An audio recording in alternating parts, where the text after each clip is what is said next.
The next and last presenter is Karsten Deppert. Thank you. Hi, my name is Karsten. I run a startup actually based in Sweden called Contenter. We work with online content, translations, mainly focus on e-commerce. And I participated in something called the CEO Escape, which was held at the bungalow my village in northern Laos. And this was a volunteer trip we did to Laos. It was like right in the middle of Laos where the O is, right there approximately. Laos is still a communistic country. It's one of the most sparsely populated countries in the world actually, but it's surrounded by Vietnam, Thailand and other countries which are actually very populated. We were a group of young entrepreneur CEOs sitting out there in the jungle, up in the mountains, and we built an eco-bungalow which was supposed to be used for tourism activities. And that's most of us, not all of us, but most of us. This is a village, Bungalow Mai, where we were and lived for the duration was 10 days there in total. And it's quite a poor village. It's not that poor. They didn't starve or anything like that. They most of the time had enough food. But still, it's wooden houses mostly, dirt floors. This was a toilet we had, and there's no running water. In the village, there's running water on some places, but in most of the places there's no running water. So you have to fetch the water from somewhere. And what we did is that we built a bungalow there for tourism purposes, and we used the ambition was to use local material as much as possible, and also teach the village sustainability and how they can use things they already have to build things. Because most of the houses there are built in either wood or, if you're rich enough, in concrete. And at the same time, there's actually a building technology which uses mud, which is plentiful, mud mixed with straw, and the straw is from the rice fields. So we took this, we gathered the straw, chopped them up in small pieces. It takes, of course, quite some time, and then we mix that with just the general soil, more or less, which we dig a hole and mix that, pour on some water, and mashed it for quite some while. Very fun, but very dirty, of course. So that's the main building technique. This is used all over Central Asia and all over the Middle East and stuff like that, but it's not known in the Southeast Asia, as that is. So you make bricks out of that mud straw mixture, and then you dry them. But that's just open air drying. At this climate, and it's quite humid because it's rainforest, it takes approximately 5 to 10 days until it dries. And once dry, you can actually use it as bricks for building a house. So that's what we did.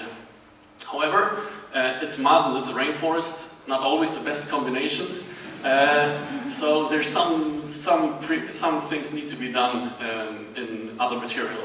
Like here, we have the foundation is concrete, and the house has 8 pillars, which also are made of concrete and which hold up the roof. And that's needed, but that's still a lot less concrete than if you built the entire house and all the walls in concrete.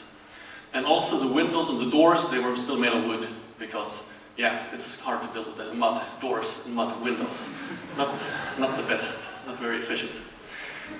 So that was still done, and it was also done by professionals. We built the house, but we had help from the construction master and carpenters and stuff like that. This was how we lived, because we were at the village, and we lived 4 and 4 at different families. So that's like one of the host families. As you see, that's inside. It's quite dark because they usually don't have any windows. Open fireplace, that's the kitchen. This is where I lived with my 2 skills and one of the guides. And this was actually one of the better of families. So as you see, this concrete floor we have, and they actually have very low chairs and sofas where you sit. So this is us eating breakfast, I think. So it's very interesting to just see what they eat. Most of the time the food was rice with vegetables for breakfast, rice with vegetables for dinner, and rice with vegetables, sometimes a little bit meat. Different meats. Some of the other houses had rats. We didn't have that, like I would say, luckily enough. but that was the stable diet. It's very good food, it doesn't taste very good, but I got a little bit tired of it after a while.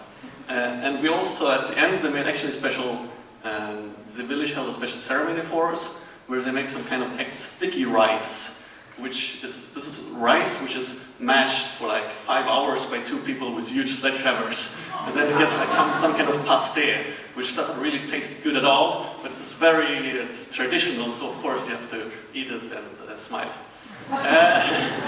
It's a rainforest, so sometimes it rains, and then we covered the bricks with sheets so that they don't get wet, because otherwise they would get ruined, not very good.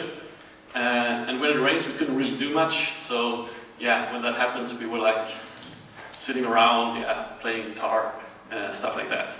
Or actually teaching the villagers how to use the building material and build these houses for themselves, because that's part of the ambition, is to actually teach the villagers what to do. Okay, so yeah, why are we doing this? And as I said, it's built for tourism purposes. Laos is, as you see, landlocked. That means there's no beaches in the country. And that means that the tourism in Laos is very different from Vietnam or Thailand or similar. Tourism is usually backpackers, which go through all of Southeast Asia, or 60-plus couples, which are for the authentic experience. And the village we were in was located between Luang Prabang, which is the second biggest city with 60,000 inhabitants, second biggest city, and this waterfall, which is one of the major attractions in Laos. So so we were right like in the middle of it, and the idea was to have people stay there, tourism for the night, and that the village gets the money from the tourism. And now the house is actually ready. This is how it looks. Since 2 months, you can actually go online and book it. So yeah, of course, everybody, if you ever want to have a special vacation, Luang Prabang, beautiful city, and this is definitely something you will remember. So you can stay in a house I've built, or helped build.